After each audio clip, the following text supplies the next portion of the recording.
যে সিলেটের magazine TV থেকে প্রতিদিন কমপক্ষে ২ থেকে ৩টি অসহায় পরিবার আমরা আপনাদের কাছে তুলে দিই। ঠিক একইভাবেই আজকে আমরা আছি সিলেট সদরের ৭ নং মোগলগাঁও ইউনিয়নেরই লামা আকিলপুর গ্রামে, একদম পশ্চিম সদর বলা যায় যেই জায়গাকে, সেই জায়গায়। আমরা এখানেই একজন ইমাম মহোদয়, যিনি মসজিদের ইমামতি করেন এবং প্রত্যেক মানুষই কিন্তু ইমাম সাহেবদের কিন্তু আমরা মূল্যায়ন করি এবং সম্মান করি, এবং আমাদের প্রত্যেকেরই কিন্তু ইমাম প্রয়োজন হয়, সেটা আপনারা জানেন। আল্লাহ রাসূলও বলেছেন যে যারা দ্বীনি শিক্ষা অর্জন করেছেন, যারা মসজিদ মাদ্রাসায় শিক্ষা দিচ্ছেন এবং দ্বীনের দাওয়াত দিচ্ছেন, তাদেরকে সম্মান শ্রদ্ধা করুন। এটা কিন্তু আল্লাহ রাসূলের নির্দেশ। তাই আমরা আজকে এখানে এসেছি একজন ইমাম সাহেবের বাড়িতে, এবং ওনার কিছু কষ্টের কথা আছে সেগুলো শেয়ার করার জন্য। আসলে তিনি নিরুপায় হয়ে আমাদের সাথে যোগাযোগ করেছেন। আমরাও আসতে বাধ্য হয়েছি এই কারণেই। কারণ যেটা আমার রাসূল করিম সাল্লাল্লাহু আলাইহি সাল্লাম বলে দিয়েছেন যে যারা দ্বীনি শিক্ষা দিবেন, যারা ইসলামের দাওয়াত দিবেন, তাদেরকে শ্রদ্ধা এবং সম্মানের চোখে দেখতে হবে। তাই আমরা আজকে এসেছি যার বাড়িতেই আমরা ওনার সাথে কথা বলবো। আশা করি আপনারা ভিডিওটি প্রথম থেকে শেষ পর্যন্ত শেয়ার করবেন। প্রথমেই কিন্তু আমি এখানে লাইভে একটি নাম্বার দিচ্ছি। আপনারা নাম্বারটি তুলে রাখার জন্য অনুরোধ করব। আসুন আমরা প্রথমে একটু কথা বলি। ইমাম সাহেব, আপনার নামটা যদি একটু প্রথমে বলেন। মৌলানা রুশন আলী। মৌলানা রুশন আলী। জি আপনার গ্রাম তো আকিলপুর, লামা জি আকিলপুর। জি আমার গ্রাম হইল লামা আকিলপুর। আচ্ছা, আমরা প্রথমে আপনার নাম্বারটা একটু জানতে চাই। 01720 01720 632863। 632863। জি আবার বলেন। 01720 01720। জি হ্যাঁ, 01720 632863। 63। জি এটা কি বিকাশ আছে আপনার নাম্বার? জি না, এটার বিকাশ নাম্বার বিকাশ নাই। কোনটা আপনার? বিকাশ আছে আমার একটা।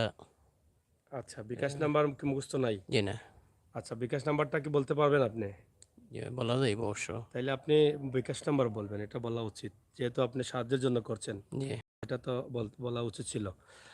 যাই হোক, প্রিয় দর্শক, আপনারা সাথে থাকুন, উপভোগ করুন আমাদের আজকের এই ভিডিও। আজকে আমরা যেখানে আছি, আপনার তো বাড়ি এটা না? জি আচ্ছা, আপনার পরিবারের সদস্য কয়জন? আমার পরিবারের সংখ্যা হইল আমার 4টা মেয়ে হুম। আর একেবারে ছোট্ট একটা ছেলে। এই পিছনে যে ছেলেটা, এই এটা একটু পিছনে যে ছেলেটা, এই ছেলেটাই মানে এই একমাত্র? এই একমাত্র জীবনে এক ছেলে। এক ছেলে। আর মেয়েরা বড়? মেয়েরা সব বড়। তারা কি লেখাপড়া করছে? জি তারা লেখাপড়া করছেন, 2জন কামিল পাস করছে, একজন আবার সিলেট আপনার কলেজে আছে। 2জন কামিল মানে জি মাদ্রাসায়? জি জি আর একজন আর কলেজে পড়তেছে। আর ছেলে? আর ছেলেও ওই মাদ্রাসায় পড়তেছে, ফতেপুর মাদ্রাসায়। ফতেপুর জি মাদ্রাসায় জি পড়তেছে। আচ্ছা, এখন আপনার ঘরটা তো দুর্বল। জি আপনি মানে কি চাইবেন, মানে চাওয়ার কি আপনার? যেমন আমি খুব অসহায় মানুষ, আমি একটা ঘর আপনাদের কাছে সাহায্য চাই। আমার আর্থিক অবস্থা খুবই দুর্বল, যার কারণে আমি ঘরটা বানাইতাম পারি না। আর আমার অর্থ সম্পদ বলতে কিছুই নাই। এমতো অবস্থায় আপনার সাহায্য সহযোগিতা চাই। আর আপনার বয়স কত? আমার বয়স 70 হবে। 75 হবে। জি জি আপনি ইমামতি করছেন কতদিন থেকে? 30-35 বছর ধরে করতেছি। কোন জায়গায় করেন এখন? বর্তমানে আছি আপনার এই ডাবরের সিসনি গ্রাম, সিসনি গ্রামের জামে মসজিদে। জামে মসজিদে। তো ইমামতি এই বেতনেতে আপনার খাবারও জি না মনে হয় জি ঠিক না মতো জি হয় না, না? কিছুই হয় না। শুধুমাত্র বাচ্চাদের আহার যোগাইতাম পারি, আর কিছুই না। আর কি ঠিক মতো যোগাইতে পারেন? সুষ্ঠুভাবে যোগাইতে পারি না। কোনোভাবে? জি একজন ইমাম সাহেবের বেতন কত টাকা হয় এটা আপনারা জানেন? নির্ধারিত কোনো বেতন নেই ইমাম সাহেবদের, যেটা আমি প্রায় সময় বলে থাকি। আহ, আসলে পৃথিবীতে অনেক প্রতিষ্ঠান আছে, আপনারা যেটা জানেন। স্কুল আছে, বিভিন্ন ব্যবসা প্রতিষ্ঠান আছে। প্রত্যেকটি প্রতিষ্ঠানের দায়িত্ব যারা থাকেন বা যারা চাকরি নেন, তাদের কিন্তু নির্ধারিত কথাবার্তা বলে ফিক্সড করে ভালো একটা বেতন ধরে তাদের চাকরি দেওয়া হয়। কিন্তু মসজিদের ইমাম সাহেবদের বেতন একদম কম থাকে। আমাদের দেশে এটা একদম প্রচলিত হয় যে ইমাম সাহেবের বেতন দিয়ে কারো মাথা ব্যথা নেই, এবং এই বেতনে ইমাম সাহেবের পরিবার চলবে কি না এ নিয়েও কেউ আসলে কথা বলেনি। বাংলাদেশ ইমাম ফাউন্ডেশন আছে, ইমাম সমিতি আছে, তারাও ওই বিষয়ে কোনো কথা বলছেন না। দিন দিন যুগ পাল্টাচ্ছে, দিন দিন কিন্তু খাবারের জিনিসপত্রের দাম বাড়ছে, কিন্তু ইমাম সাহেবদের বেতন জায়গায় ৩,০০০, ৪,০০০, ৫,০০০, ৬,০০০ টাকা যাদের ইচ্ছা যেভাবে আছে তারা সেভাবেই দিয়ে যাচ্ছেন। আপনারা দেখেন সামান্যতম একটা স্কুলের শিক্ষক যে সরকারি যারা চাকরি করছেন, আমরা সরকারি দিকে যাচ্ছি, একটা স্কুলে যারা চাকরি করেন তাদের একবারে সর্বনিম্ন বেতন হচ্ছে ১৬-১৭,০০০ টাকা। কিন্তু একজন ইমাম সাহেব যিনি আমাদের জন্মের পরেও লাগে এবং মৃত্যুর পরেও জানাজার নামাজে ইমাম মহোদয়ের প্রয়োজন হয়। আমাদের শেষ বিদায়টা কিন্তু ইমামের মাধ্যমেই কিন্তু হয়, এবং সেই ইমাম সাহেবদের কাছ থেকে আমাদের দিনী শিক্ষা নিতে হয়। তাদের কাছ থেকে জানতে হয় যে দুনিয়াতে আমরা কীভাবে চলবো, আমার নবী করিম সাল্লাল্লাহু আলাইহি সাল্লাম কীভাবে চলেছিলেন, সেই শিক্ষা কিন্তু আমরা তাদের কাছ থেকে অর্জন করি। তাদের পিছনেই আমরা বেহেস্তের চাবি খুঁজি। এই কারণে ৫ ওয়াক্ত মসজিদে যদি আমরা নামাজ পড়ি তাহলে ইমাম সাহেবের পিছনে পড়তে হয়, আর এখান থেকে কিন্তু আমরা জান্নাতের চাবি খুঁজতে হয়। এটাই কিন্তু কোরআন বলে। কিন্তু এই ইমাম সাহেবদের বেতনগুলো অনেক কমই। এই কারণটা কি আমি এটা বুঝতে পারিনি। এই যে একজন মুরব্বী মানুষ যার বয়স ৭৫ চলতেছে, এখন পরিবারের সদস্যদের নিয়ে হিমশিম খাচ্ছেন। কোনোভাবে কোনোভাবে পেটের খিদা নিবারণ করছেন পরিবারের সদস্যদের নিয়ে। কিন্তু এর বাইরে একটি টাকাও কিন্তু ঘরের মেরামতের জন্য ব্যবহার করতে পারছেন না। কারো কাছে খুঁজতে পারছেন না, সাহায্য চাইতে পারছেন না। খুবই অসহায় হয়ে আজকে আমাদের স্বর্ণপন্ন হচ্ছেন। আমি আশা করব আমার প্রবাসের ভাই বন্ধু যারা আছেন, আল্লাহর ওয়াস্তে আপনারা আমার এই ইমাম সাহেবকে আপনারা সাহায্য করবেন। যেই সাহায্যটা শুধু পেটে খেয়ে বাঁচার জন্য উনি চাচ্ছেন না, একটি ভালো একটি সুন্দর ঘর চাচ্ছেন। এই ঘরটি আপনারা দেখলে বুঝতে পারেন যে ঘরের যে অবস্থা পরিস্থিতি, চালটা ভেঙে যাচ্ছে, চালের যে বর্গাগুলো আছে বাঁশ দিয়ে সেগুলো অনেকটা কর্নারে বা এদিকে মানে ভেঙে গেছে। তো এদিকে চালগুলো এবং বাঁশের যে কোঠার পায়া নিচগুলো আছে সব পচে যাচ্ছে। তো আমরা একটু জানতে চাই আপনার ভাই বান্ধব আছেন? শুধুমাত্র আমার এক ভাই আছে। এক ভাই আছেন এক এখন? ভাই আছে। আর আহ, আর এক ভাই মারা গেছে। এক ভাই মারা গেছেন। এক ভাই মারা গেছে। এখানে কি আপনার কোনো ভাই বান্ধব আছে এই ঘরে, না আপনি একা? এখানে একটা ভাই আছে আমার। একটা আছে? একটা আছে। আচ্ছা, এক তো ভাই উনি কি এখানে থাকে আপনার সাথে? জি থাকে আমার সাথে। আচ্ছা, আচ্ছা। তো এখানে মানে এই যে ঘরটি আছে, এই ঘরে কত টাকা হলে আপনার ঘরটি মোটামুটি মানে কাজ হবে? ৪ লক্ষ ৬ লক্ষ টাকা হলে হয়ে যাবে ৪ লক্ষ ৪.৫ লক্ষ মানে পাকা করে? পাকা করে। আর যদি নর্মালি কেউ সাহায্য করে মানে এই ঘর যেভাবে আছে এটা মানে বাঁশপালা দিলে ঠিকঠাক করার জন্য? ২-২.৫ লক্ষ টাকা, ২.৫ লক্ষ টাকা হলে হবে। হবে? জি। আচ্ছা, আচ্ছা। একেবারে যদি কেউ নাও দিতে চায়, মনে করেন আপনাকে কিছু টাকা দিল, আপনি এমনি টিন লাগালেন বা বাঁশপালা উম লাগালেন তখন? তো এরপরেও আপনার লক্ষ মানে ১.৫ লক্ষ টাকা যাবে। না, একা তো সবাই তো এত টাকা দিবে না। আমি বলছি যদি কেউ ১০,০০০ টাকা দিয়ে বলে আপনার ঘরও একটু বাঁশপালা লাগাও, বা ২০,০০০ টাকা দিয়ে বলল, তো এটা কি হবে না? তো এইটা হবে না আপনার মানে এমনি আপনি স্বাভাবিক সংস্কার করতে পারবেন না, জি না, বাঁশপালা লাগাইতে? স্বাভাবিক গাছপালা লাগাইতে হইলেও আপনার বেশ টাকার দরকার, ওই লক্ষখানিক টাকা লাগবো। তাইলে কি যারা ২০,০০০ দেওয়ার তৌফিক আছে তারা দিবে না আপনাকে? দিব অবশ্যই, ইনশাল্লাহ না, না, সাহায্য আপনি করবো। ক্লিয়ার বলেন। এই কথাগুলো হ্যাঁ, বললে তো হ্যাঁ, আপনাকে অনেকে টাকা দেবে না, আপনি যে জি, কথা বলছেন এখন। হ্যাঁ, আপনার আপনার তো বুঝছি আমি, আপনার ঘর তৈরি করতে হলে আপনার ১ লক্ষ ১.৫ লক্ষ টাকার প্রয়োজন। জি। কিন্তু এখন যাদের তৌফিক নেই, যারা হয়তো আপনার কষ্ট দেখে ১০,০০০ টাকা দিল, ২০,০০০ টাকা দিল, অবশ্যই আমি এগুলো তো আপনার সাদরে, কাজে লাগবে না। অবশ্যই আমি সাদরে আপনি কি এই গ্রহণ ঘরটা করবো। ঘরটা যদি পড়ে যায়, তার চাইতে ১০,০০০ যদি আপনি পান, আপনি বাঁশের পাল্লা লাগাইলেন, তাতে সমস্যা জি কি? জি জি, আমি দোয়া করবো না লাগি না, এটা অবশ্যই। ক্লিয়ার বলেন। আপনার হ্যাঁ, তো এগুলা না বললে তো মানুষ দিবে না আপনাকে। একজনে তো একসাথে আপনাকে ১.৫ লক্ষ টাকা নাও দিতে পারে। জি, ইনশাল্লাহ আপনি যতটুকু হ্যাঁ। পারেন নাকি সাহায্য লইয়া দিবে আমাকে, আর আমি সাহায্য করবো। যাই হোক, আসলে উনি বয়স্ক মানুষ, একদম সরল সহজ মানুষ। উনি আসলে আমার কথা বুঝতে পারছেন না।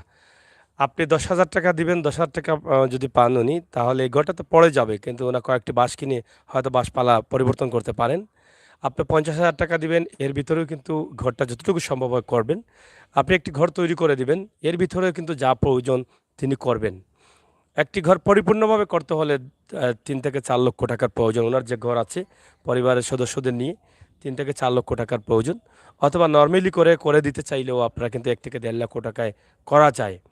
তো এই বিষয়গুলো আমরা কিন্তু আপনাদের কাছে উপস্থাপন করছি। আমরা এটা চাই যে আপনারা যে যেভাবে পারেন, আপনারা কম করে পারেন, বেশ করে পারেন, আপনি আপনার তৌফিক অনুযায়ী এই হুজুরকে আপনারা সাহায্য করবেন, সেটা আমরা প্রার্থনা করছি।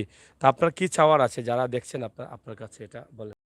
জি যারা দেখছেন তাদের কাছে কি চাওয়ার আপনার? প্রবাস থেকে বিভিন্ন দেশ থেকে অনেকেই দেখছেন আপনাকে। জি, তে আমি তাদের কাছে সাহায্য চাই অবশ্য। আর তারা লাগে আমি আজীবন পর্যন্ত তোমার দোয়া করবো, এটাই আমার দোয়া। আচ্ছা, আপনি তো এটা চাচ্ছেন যে অনেক প্রবাসের ভাই বোনেরা আছেন যারা এককভাবে ঘর তৈরি করে দিতে চান, বা অনেকেই আছেন আপনার কথা শুনে হয়তো এককভাবে তারা ঘর তৈরি করে দিবেন, তাদের উদ্দেশ্যে কি বলার আছে? তাদের জন্য তো আমি আমার বাচ্চা কাচ্চারা এরা এই ঘরে নামাজ পড়বো, অথবা তাদের জন্য আজীবন দোয়া করব, আর আমিও তাদের জন্য দীর্ঘ হায়াতর কামনা করবো। আপনার ঘরে কত পানি ছিল? পানি আপনার প্রায় কোমর পানি ছিল। কোমর পানি? জি ভাই। এই পানিতে আর বেড়া বেড়া বা পালাগুলো না, নষ্ট হয়ে এগুলা গেছে? এগুলা সারাও নষ্ট হয়ে গেছিল, আমি ওগুলা কিছু বান দিয়েছি, হুম। বাদ দিয়ে আর এখন রাখছি দখরিয়া। না, এগুলা এগুলা এই যে এই পর্যন্তই পানি এইছে। মানে এতটুকু পানি ছিল, তো এই বাঁশের খুঁটাগুলা তো নিচগুলো নষ্ট হয়ে গেছে, শেষ হয়ে এটাই বলছি, আমি এটাই বলছি। যাই হোক, হুজুর একদম সরল সহজ। ওনাকে হয়তো আমি প্রশ্ন করছি, আপনারা শুনছেন, তিনি অন্য কথা বলছেন। আসলে একটু সরল টাইপের মানুষ, ইমামতি করছেন দীর্ঘদিন থেকে, দুনিয়ার হয়তো এই আধুনিকতার সাথে মিশে যাননি, বা পেঁচিয়ে ঘুরিয়ে পেঁচিয়ে কথা বলতে পারেননি। তাই আমি বলবো, আজকে যে ঘরে আছি, এই যে ঘরটা দেখেন, এই বাঁশের পালাগুলো, এই খোঁটাগুলো সব নষ্ট হয়ে গেছে। উপরের যে চালগুলো আছে, এগুলা, এই যে বাঁধগুলো আছে, সব ছুটে গেছে। এবং ভিতরের যে অবস্থা আছে, এই যে একটু সামনে আসো, ও ভিতরের যে অবস্থা আছে আমরা একটু দেখাই আপনাদেরকে। একটু দেখলে আপনারা বুঝতে পারবেন যে ঘরটা কোনোভাবে আছে। আপনার এই ঘরের বয়স কতদিন হয়েছে?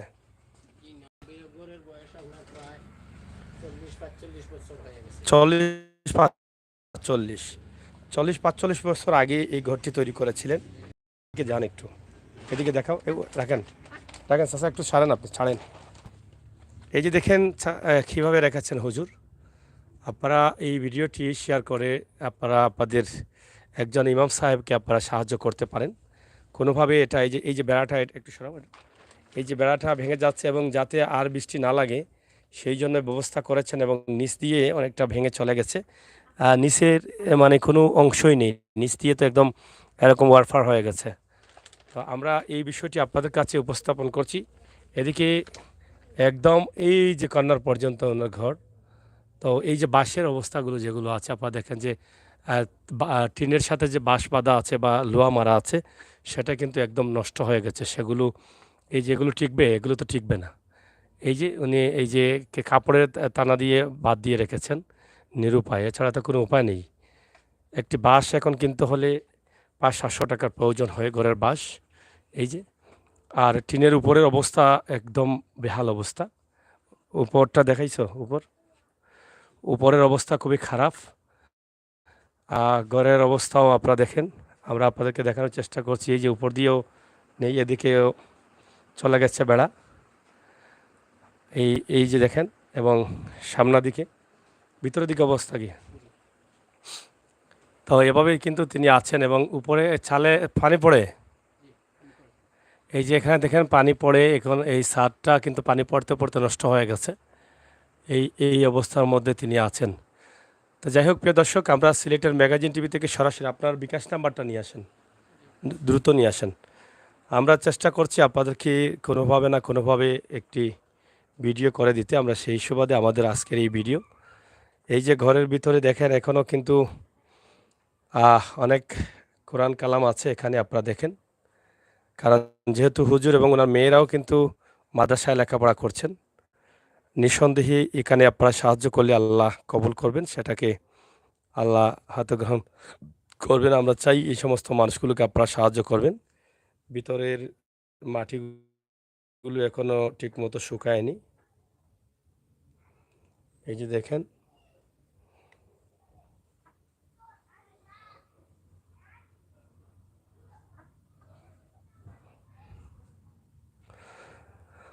তো যাই হোক, প্রিয় দর্শক, আমরা সিলেটের ম্যাগাজিন টিভি থেকে, আপনারা শোনেন, সিলেটের ম্যাগাজিন টিভি থেকে আমরা আপনাদেরকে দেখাচ্ছি আজকের যে ভিডিওটি সরাসরি। আমি মনে করি আমার প্রবাসের ভাই বোনরা যারা আছেন, মোহাম্মদ উদ্দিন ভাই, আপনারা একটু শেয়ার করেন। এই যে লামা আকিলপুর, যেটা সিলেট সদরের পশ্চিম সদরে পড়েছে, এই লামা আকিলপুর গ্রাম থেকে আমরা আপনাদের কাছে উপস্থাপন করছি একজন হুজুরের আহাজারি, যেটা আমরা সেটাই আপনাদের কাছে তুলে দিচ্ছি।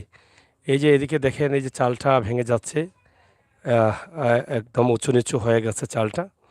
এবং এদিকে আমরা আরেকটি বিষয় আপনাদের কাছে উপস্থাপন করি। এই যে উপরে ইট রাখা আছে চালগুলো, একটা টিনের উপরে অনেকগুলো টিন দেওয়া আছে, এই বৃষ্টি পড়ে বিধায়। তাই আপনারা যদি পারেন একটি ঘর তৈরি করে দেন, অথবা না পারলেও যে যেভাবে পারেন সাহায্য করেন। সবার সাহায্য নিয়ে তিনি এ, হ্যাঁ হইব, বিকাশ হইব। এই যে দেখেন আপনারা এখানে, আমরা আরেকটু দেখাচ্ছি আপনাদেরকে। এই যে এই বেড়াটা ভাঙে গেছে, তো এভাবেই কিন্তু চলতেছে তাদের বিষয়। আপনার নাম্বার আবার বলেন। হ্যাঁ, এদিকে আসেন, জিরো নাম্বারটা আবার বলুন। জিরো ওয়ান এখানে এখানে আমার সামনে থাকেন। হ্যাঁ, 01720 আস্তে আস্তে বললেন। 01720 63 63 28 28 63। 63। জি, আবার বলেন। 01720 01720 6328 6328 63। 63। জি, আপনার নামটা? আমার নাম রুশন আলী। রুশন আলী। মৌলানা প্রিয় দর্শক, মৌলানা রুশন আলী হুজুরের যে আহাজারি আছে, যে চাওয়াটা আছে, সেটা আমরা আপনাদের কাছে উপস্থাপন করার চেষ্টা করেছি। দেশ বিদেশে ভাই বন্ধুরা যারা আছেন অবশ্যই দেখেছেন। উনি 75 বছর বয়সে, এটা আপনারা জানেন যে ডাবরের সিসনি এলাকার সিসনি গ্রামের মসজিদে ইমামতি করছেন। এই ইমামতির পয়সা দিয়ে ওনার পরিবারের সদস্যদের নিয়ে কোনোভাবে খেয়ে বেঁচে আছেন। কিন্তু ঘরের যে প্রয়োজন মেটাতে পারছেন না। ঘরের টিনের প্রয়োজন, বাঁশের প্রয়োজন, খুঁটির প্রয়োজন, এগুলোর অনেকের প্রয়োজন আছে, কিন্তু সেটা তিনি পারছেন না। তাই আপনাদের কাছে এই দাবিটি তুলে ধরেছেন। আশা করব আপনারা সকলে মিলে যে যেভাবে পারেন, এককভাবে চাইলেও কিন্তু করে দিতে পারেন। কারণ আপনারা এটা শুনেছেন যে ওনার দুটো মেয়ে অলরেডি কামিল পাস করেছেন, এবং আরেকটি মেয়েও লেখাপড়া করছে, এবং একমাত্র ছেলে, ছোট ছেলেটিও কিন্তু লেখাপড়া করছে মাদ্রাসায়। এবং হুজুর তো আছেনই মসজিদ এবং দিনী কাজে নিজেকে নিয়োজিত করে রেখেছেন। আল্লাহ তাআলা তাদেরকে ভালো রাখবেন, এটা আমরা বিশ্বাস করি। আমরা চাই এই যারা দিনী কাজে কাজ করছেন, এই মানুষগুলোর যে কষ্টটা আছে বা কষ্টটা আমরা উপস্থাপন করেছি সিলেটের ম্যাগাজিন টিভির মাধ্যমে। এইটা আপনারা শেয়ার করে সবাইকে দেখার সুযোগ করে দেবেন, এবং আপনাদের তৌফিক অনুযায়ী আপনারা সাহায্যের হাত বাড়িয়ে দেবেন। আমরা সরাসরি নাম্বার দিয়ে দিয়েছি, সেই নাম্বারে আপনারা যোগাযোগ করে কথাবার্তা বলে আরও বুঝে শুনে আপনারা অবশ্যই সাহায্যের হাত বাড়িয়ে দিবেন। নাম্বারটা আবার বলেন। 01720 01720 632863। 632863। জি, আচ্ছা আচ্ছা, এটা আপনার নাম্বার জি, রোশন আলী। আবার জি। বলেন। 01720 01720 63 63 28 28 63। 63। জি, রোশন আলী, হুম। মাওলানা রোশন আলীর নাম্বারটি দিয়েছি। আপনার ভিতরের গরু যেগুলো আছে সেগুলো কি কাঁচা গোর জি, জি, ভিতরে জি, যেগুলো, জি। না ভাঙা? মানে আপনার রান্নার রুম বা এই রুমগুলো, এদিকে ভিতরের রুমগুলো? হ্যাঁ। যাই হোক প্রিয় দর্শক, আসলে আপনাদের জন্য আমরা একটু ক্লিয়ার করতে চাই। আমি একটু আমার অন্যরকম লাগছিল, এর জন্য আমি এটা ক্লিয়ার করতে চাই। এদিকে আমরা একটু যাচ্ছি, মানে ভিতরের যে রুমগুলো আছে সেগুলো একটু দেখাবো। কারণ আর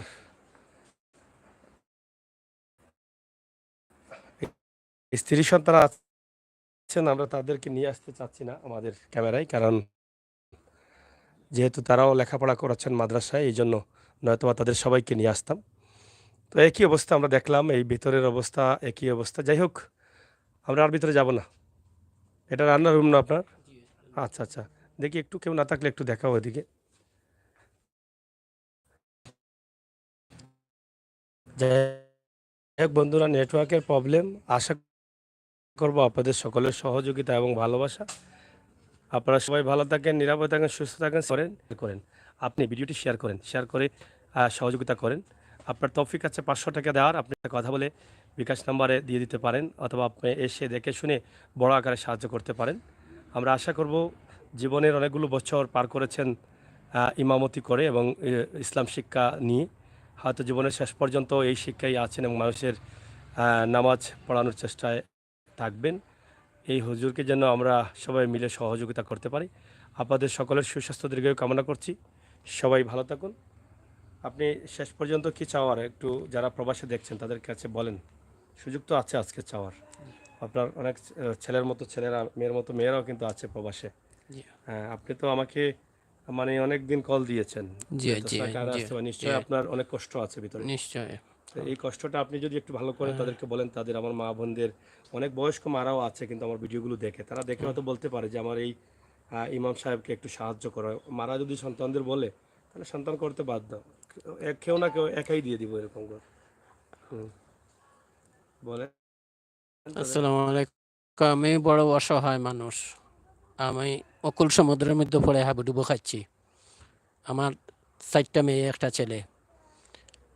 কোনো রকম ভাবেই সামান্য 4-5 হাজার টাকা বেতন চায়।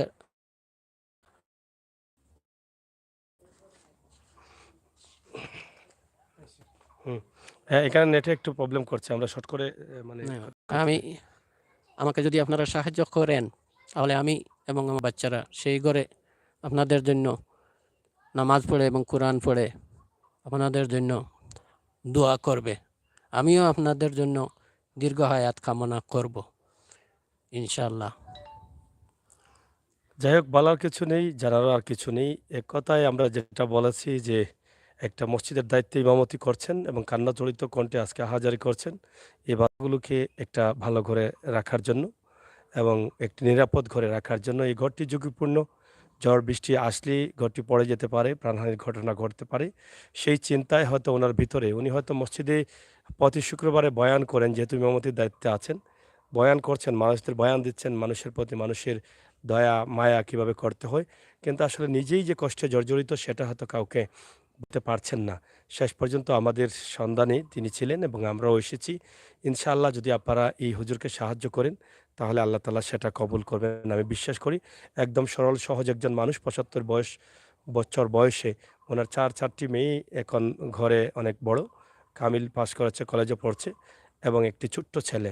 শেষ পর্যন্ত সবাইকে আমরা চলে যেতে হবে, কেউ আগে কেউ পরে। ওনার উপরে এখন অনেক দায়িত্ব রয়েছে।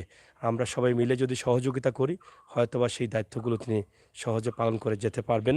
আমরা সেই তৌফিক, সেই প্রার্থনা এবং সেই চাওয়া আল্লাহ তাআলার কাছে চাই, যাতে আমাদের সকলের সহযোগিতায় আমার এই বয়স্ক হুজুরের, ইমাম মহোদয়ের আশাটা পূরণ হয়। তাই আমরা আশা করব আপনাদের সকলের সাহায্যের হাতকে প্রসারিত করবেন, যেটা পরকালে আপনাদের কাজে আসবে। এটা আপনার আমলনামায় সওয়াব হয়ে থাকবে। আমাদের বিভিন্ন টাকা পয়সা বিভিন্নভাবে আমরা খরচ করি। সেই টাকার একটি অংশ যদি বা অথবা আমাদের বেতনের টাকার একটি অংশ যদি আমরা সবাই কিছু, কিছু করে দেই তাহলে হয়তো ঘরটি হয়ে যাবে। অথবা কোনো পরিবার যদি এককভাবে মনে করেন যে যিনি মানুষকে শিক্ষা দিয়ে যাচ্ছেন, যিনি ৫ ওয়াক্ত মসজিদে মানুষের, যার পিছনে মানুষ নামাজ পড়ছে, সেরকম একজন হুজুর আমাদের কাছে এসে একটা ঘর ভিক্ষা চাচ্ছেন, আমরা এককভাবে ঘরটি দিয়ে দেই, তাও আপনারা কিন্তু পারেন। আর মানব কল্যাণের জন্য যদি আপনারা একটি ঘর তৈরি করে দিতে পারেন তাহলে সেটা পরকালে আপনি জান্নাতে একটি ঘরও পেতে পারেন, সেই আশা রাখতেই পারেন। ভালো থাকেন, নিরাপদ থাকেন, সুস্থ থাকেন আর সিলেটের ম্যাগাজিন ইউটিউব চ্যানেলের সাথে সবসময় থাকবেন। আল্লাহ তাআলা যেন আমার এই হুজুরের মনোবাসনা এবং আশাটা পুরা করেন আমাদের সকলের উসিলায়। আল্লাহ হাফেজ।